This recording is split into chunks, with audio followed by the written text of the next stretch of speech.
The booming business of cannabis is what many investors are calling the new gold rush. But with those potential riches comes this reality. There's a much bigger boom in the black market of weed that's crippling legal sales. Only a fraction of total cannabis demand is being met due to the illicit market. What is really going inside these unlicensed dispensaries, which play by their own rules? Here's a preview of our investigation, Weed Killers.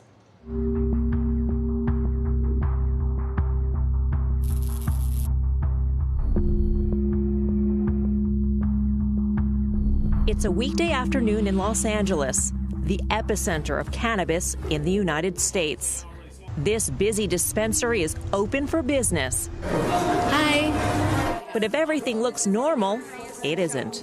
This is, in fact, an unlicensed, illegal dispensary, part of the booming black market in California and around the country. It's what the cannabis industry says could be the biggest threat to sky-high expected revenues. Case in point, California.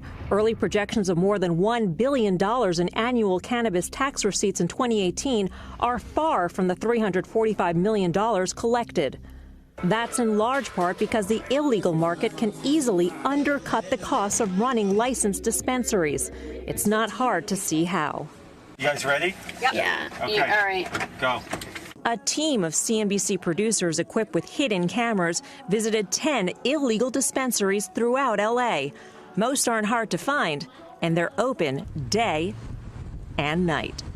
This is exactly why legal store owners like Cameron Wald, executive vice president of Project Cannabis, is outraged at how bold the black market has become. We're facing, especially in California and LA specifically, an illicit market that is extremely strong. We're outnumbered 3-to-1 illicit operator to legal operator. So, we have outrageous price compression that we have to see at our stores. How much easier do you think it is to operate as an illegal dispensary compared to what you go through?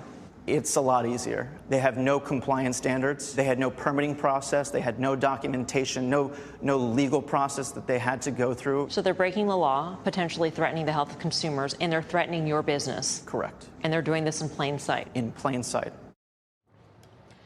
We should note that our producers did not buy anything from these illegal dispensaries that we visited. They didn't respond to our repeated requests for comment, by the way. There are 186 licensed dispensaries in Los Angeles, more than 250 illegal ones, according to authorities. No one knows the exact number. For a full story, you can go to CNBC.com. But we talk about the weed market all the time. We talk about the total addressable market, the rosy projections. Some of the assumption is that some of those illegal dollars will be converted to legal dollars.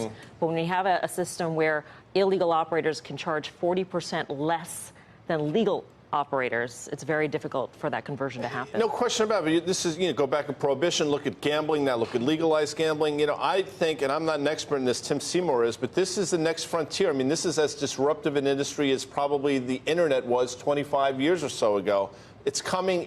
You're not going to stop it. It's going to disrupt spirits, which we've seen with Constellation brands, cosmetics, you're seeing it now. I think pharmaceuticals without question. And, that white outfit you were wearing, which was I only wear it for special occasions. It was very Mike TV, though. Remember Willy Wonka and the Chocolate Factory when, Joe, you remember that. I think a little uncomfortable. I don't know if you'd bring up what I'm wearing. But what are you saying about Seymour? He's an expert in illegal activity? Exactly. No, in the cannabis industry. Don't go down You're talking about illegal gambling, illegal, all that stuff, and then you say it's Tim Seymour's.